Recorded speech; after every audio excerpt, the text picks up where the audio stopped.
Баршаларыңызға қайырлы күн. Каналға қош келдіңіздер. Бүгінгі видеода өте дәмді болып шығатын творожный чизкейктің рецептісімен бөліскім келеді. Бұл чизкейк испанский чизкейктің дәмі кем емес, жасап көріңіздер, әрі ұнсыз дайындалады.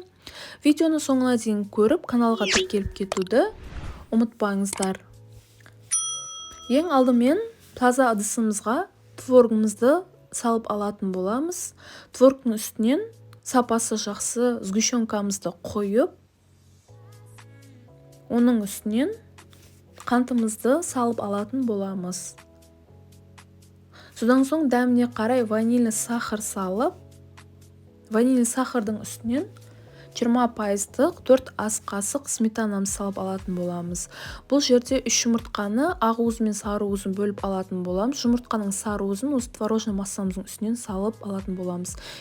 Соңында 40 грамм крахмалымызды салып, барлығын блендердің көмегімен біріккенше езіп алатын боламыз. Құрамы мен мөлшерін төменгі описаниеден таба аласыздар.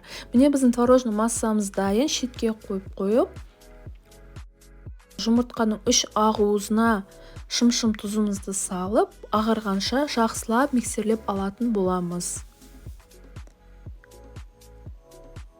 Міне көріп тұрғандарыңыздай, біздің жұмыртқаның ақ уызы ағарып жатыр. Жақсылап миксерлеп аламыз, өз формасын ұстай алатындай.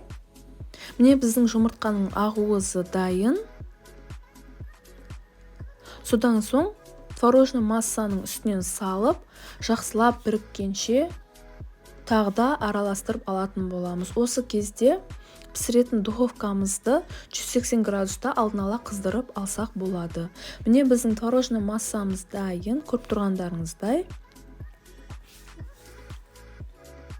Өз қалауларыңыз бойынша түрлі формада пісірсеңіздер болады. Мен бүгін осындай думалақ диаметр 19 сантиметрлік формада пісіретін боламын. Дайын болған творожный массамызды формамызға қойып, 180 градуста 35-40 минутта пісіріп алатын боламыз.